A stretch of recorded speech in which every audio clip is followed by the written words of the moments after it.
दोस्तों, क्या आप भी उन जिज्ञासु लोगों में से एक हैं जो कि किसी कमाल के इंजीनियरिंग को देखकर काफी चौंक जाते हैं और देखने की इच्छुक रखते हैं और ये सोचने पर मजबूर हो जाते हैं कि आखिरकार इंजीनियर और साइंटिस्ट दोनों मिलकर किस तरीके की ये कारनामे कर दिखाते हैं। और हाँ, अगर आप ये पानी में बने शानदार पुलों को देखकर या फिर समुद्र में जो बने पुलों को देखकर अगर आप चौंक जाते हैं और आप अगर ये सोचते हैं कि आखिरकार ये हुआ कैसे होगा, तो बिल्कुल ध्यान आपका जरूर खींचता होगा। कभी नदी के बीच तो कभी समुद्र के बीच कैसे सैकड़ों चैलेंजेस से पार करके इन नायाब विशालकाय पुल का निर्माण किया गया, जानेंगे मिलकर आज के इस खास वीडियो में। तो दोस्तों, स्वागत है आपका एक बार फिर से रोचक तथ्यों के साथ फैक्ट फैन हिंदी चैनल। दोस्तों, हम सब ये तो जानते ही हैं कि पानी पर बने ये पुल हमारे जीवन का एक अहम हिस्सा है, क्योंकि अगर ये ब्रिज न होते तो शायद कई गांव और कई कस्बे और शहर दूर होते और एक दूसरे से कटे ही रहते। इन ब्रिजेस की मदद से हम पानी के ऊपर से निकलकर अपना समय और अपना ईंधन दोनों ही बचाते हैं। लेकिन इतना काम आने के अलावा दुनिया भर में चलती हुई नदी पर बने हुए पुल और ऐसे कई ऐसे ब्रिजेस हैं, कुछ अपने इंजीनियरिंग के लिए तो कुछ उनके आकार के लिए और कुछ अपने हिस्टोरिकल मोमेंट के लिए। इंजीनियरिंग की बात करें तो उनके डिजाइन काफी रोचक होते हैं और पानी पर बनने वाले ये पुल कई तरह के हो सकते हैं। किसी भी ब्रिज का निर्माण जगह के आधार पर ही किया जाता है। एक प्रकार का ब्रिज सभी जगह बनाना बिल्कुल मुमकिन नहीं है, इसीलिए ब्रिज भी जगह के आधार पर ही बनाई जाती हैं। बीम ब्रिज, सस्पेंशन ब्रिज और आर्च ब्रिज आदि ऐसे कुछ ऐसे टाइप्स हैं। पानी पर बनने वाले इन पुलों के कोई भी पुल तब तक बार बार सहन कर सकता है जब तक उस पे पड़ने वाला भार डायरेक्ट या फिर इनडायरेक्ट तरीके से जमीन में ट्रांसफर होता रहता है। एक ब्रिज पर लाखों टन का भार हो सकता है, लेकिन फिर भी वो मजबूती से खड़ा रहता है, क्योंकि सारा भार अगर बात की जाए तो ये सभी भार खंभों पर निर्भर करता है और खंभों से होता हुआ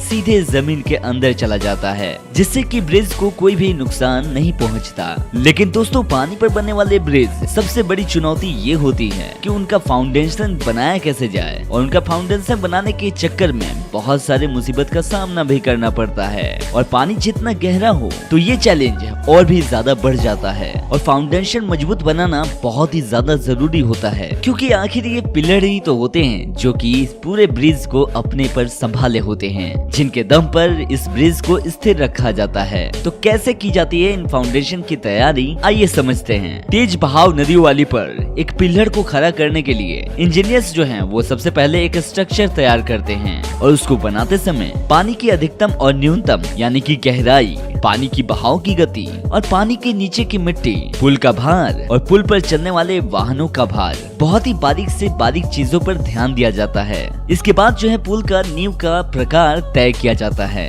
जिसके हिसाब से नींव बनाई जाती है। इस नींव को कॉफर डैम कहते हैं। पिलर बनाने के तरीके के हिसाब से कभी कॉफर डैम का स्ट्रक्चर कभी स्क्वायर में होता है तो कभी किसी और आकार में। लेकिन सवाल ये है कि आखिर ये कॉफर डैम बनता कैसे है। कॉफर डैम को बनाने के लिए स्टील के लंबे लंबे पिलर का, यानी कि आप कह सकते हैं रड टाइप का जो बना होता है, उसका इस्तेमाल किया जाता है और एक ही स्ट्रक्चर पर साथ ही फिट किया जाता है, जिसमें कि इन्हें सर्कल या फिर स्क्वायर टाइप जो है बनाया जाता है। और जब ये बनकर तैयार हो जाता है तब इन्हें पानी में अंदर यानी कि डाल दिया जाता है। दोस्तों, ये स्टील के स्ट्रक्चर को मशीन की मदद से धीरे धीरे पूरी एहतियाती से पानी के अंदर डाल दिया जाता है, ताकि उसमें जो है अच्छी तरीके से सेटल हो सके। इसके बाद मोटर या फिर पंप के द्वारा उसके अंदर जो पानी भरा हुआ रहता है उसे निकाल दिया जाता है, जिस वजह से ये पूरा स्ट्रक्चर जो है बिना पानी का हो जाता है, यानी कि अब जो है यहाँ पे मिट्टी दिखाई देने लगती है और इसी सूखी खाली जगह पर पिलर बनाने का काम शुरू हो जाता है,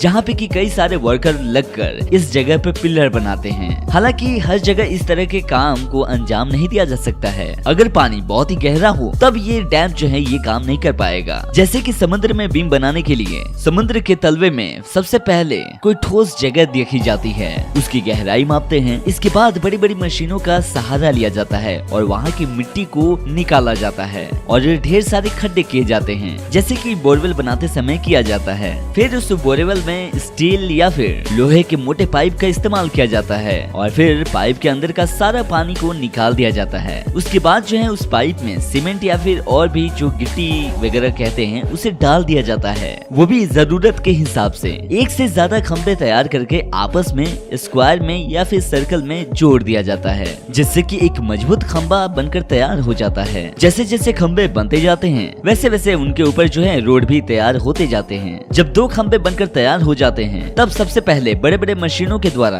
बड़े बड़े उन खंभों को जोड़ा जाता है और ये फिर सीमेंट और कंक्रीट से बने हुए रोड जो कि आप देखते हैं ये दूसरे जगह बनाए जाते हैं, इनका इस्तेमाल किया जाता है। वही बात करें ब्रिज का आधा काम जो है वो समुद्र में या फिर नदी में तैयार होता है और वहीं बाकी का काम जो समुद्र के या फिर नदी के बाहर कमाल के काम किए जाते हैं, जिससे कि सड़क या फिर जितने भी पुल बनाए जाते हैं पुल का सारा काम जो है लगभग बाहर किया जाता है और आधा अंदर किया जाता है। अगर समुद्र है या फिर नदी है तो जहाँ पे कि पुल बनाया जा रहा हो बड़ी बड़ी शिप्स को काम में लगाया जाता है। वहाँ पहुँचने के बाद क्रेन के द्वारा इन बॉक्स को ऊपर उठाया जाता है और फिर स्टेप बाय स्टेप ब्रिज का निर्माण किया जाता है। वही दोस्तों कई सिचुएशन में फ्लोटिंग कॉम्फर्ट डैम बनाया जाता है, जिसमें या तो उसके नीचे ऐसी मशीनें लगाई जाती हैं जो कि पानी के ऊपर तैरती रहती हैं या फिर जहाज की मदद से इन्हें एक जगह से दूसरे जगह ले जाया जाता है, जिसके बाद इन्हें रोटेट करके पानी के अंदर डाल दिया जाता है। दोस्तों इस पूरी प्रक्रिया में काफी समय लगता है और ये काम बहुत ही खतरनाक भी है, लेकिन दोस्तों जितने भी लोग इस तरह के काम में लगे हैं